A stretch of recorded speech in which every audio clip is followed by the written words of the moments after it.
What do you think of when you hear the words Shimano XTR? Well, for me, I think back to my teenage years, drooling over the adverts in the magazines and seeing those pros bikes covered in that great exotic material.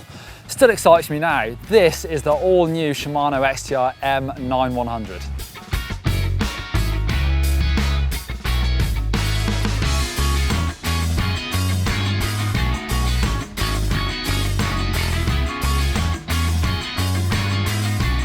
So it's an all-new group set, but let's start with the biggest news and actually the biggest component of this group set, this brand new cassette. So this is 12 speed, the first time Shimano have gone up to 12. It's massive, it's a 1051, so it's also the biggest, widest range cassette we've seen from any of the large manufacturers. That 10 tooth at the bottom also means that they've had to redesign the freehub body. So this is now called Micro Spline. So just to give space for that really tight radius of those 10 tooth sprockets, that's all new. So the cassette is made out of 3 different materials now. These 3 top ones are aluminium, so basically that's super lightweight. It's going to wear quicker than titanium or steel. However, obviously you've got more teeth up here, so actually the load of the chain is spread over more teeth, so it doesn't wear so quickly. Right down to titanium. Is that the first time we've seen titanium in a cassette? Something that I don't think I've seen before. And then steel right at the bottom, again, super strong, really long lasting. I know what you're thinking, 51 teeth, is that just bragging rights over the other manufacturers? Well, Shimano says it's because the spacing of the gears, so the last 3 sprockets are 39, 45 and 51, so equal spacing between the 3 of them, so it's going to feel nice and you're shifting up into those lower gears. So let's talk about shifting on that cassette. We've now got Hyper Glide Plus. So you've always had these ramps going up the cassette, up to those lower gears to make it nice and smooth shifting under load into those easy gears. Now we've got it the other way as well. So coming back down the cassette, outboard into those harder gears, you've now got some ramps. So hopefully that's going to be smoother as well. Can't wait to try that one out. So the 12 speed 1051 cassette, great for those riders who want to ditch their front mechs, maybe want to run a dropper post under the bar, so great all mountain.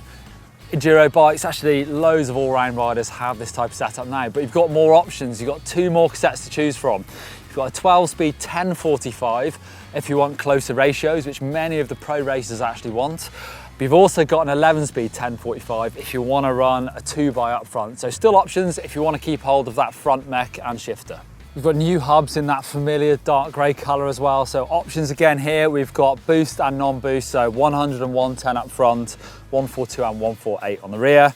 This rear hub's also got this brand new silence technology. So we've got rid of the pulls and that click that we've all known in years gone past, that clicking freewheel, and now it's got a ratchet system that's spring-loaded, super clever, and it's completely silent when you freewheel. So now you're going to be able to hear your brakes, your tyres, and your suspension.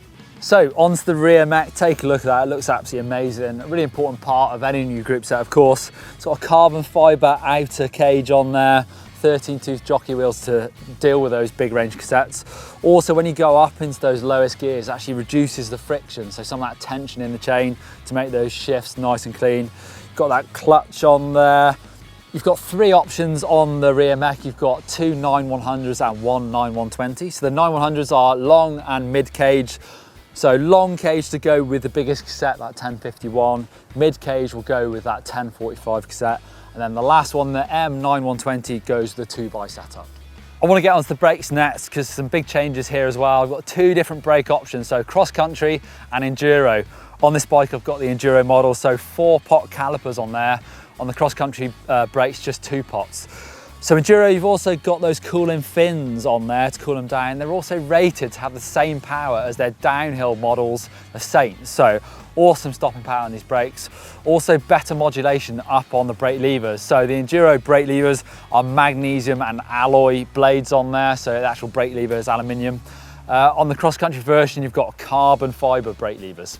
The all-new levers are designed to have much better modulation than the old brakes. You've also got some of those familiar adjustments, so the reach of the lever, but also the free stroke of where that brake actually bites.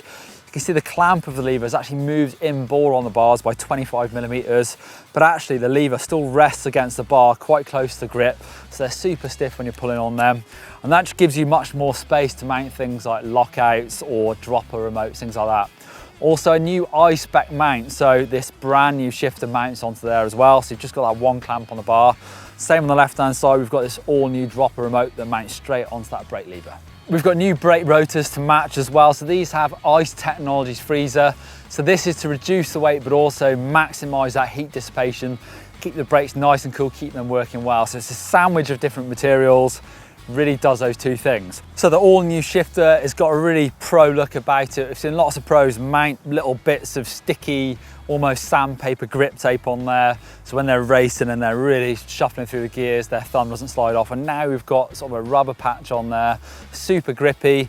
It's got a really simple little bolt under there that if you do want to swap between 11 and 12 speed, it's super easy to do.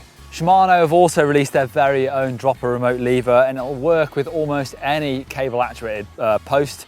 You've actually got a clamp up or down the lever, so super simple to use.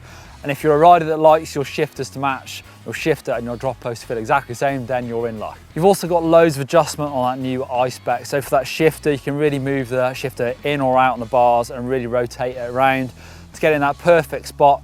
It's also got a lighter shift in action, so super light and super precise through all 12 of your gears. Even more changes to the new XTR. It's an all new crank set. So gone are the 4-bolt spiders, and now we've got direct mount chain rings. So it's almost like the center lock disc. It just directly mounts on the back of that crank. Cranks are hollow aluminium.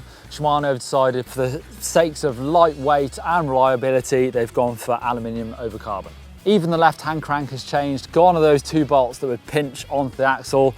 Now we've just got one 8mm bolt to tighten it on and extract it, and a bearing preload spacer. To finish things off, Shimano have got 2 new pairs of pedals, one for XC, one for Enduro. We've got a new chain guide should you want that, and also a very clever mono lever for that front mech up on the left-hand side. So one push goes both up and then back down on that front mech. There you go, there's that all-new Shimano XTR group set. Looks amazing. Good to see Shimano step up to the 12-speed game and make everything work like you know Shimano do. I can't wait to get out and ride this thing. If you want to see a pro bike check over on GMBN Tech, then click over there for that one. Give us a thumbs up if you like new Shimano premium things, and hit that sub button.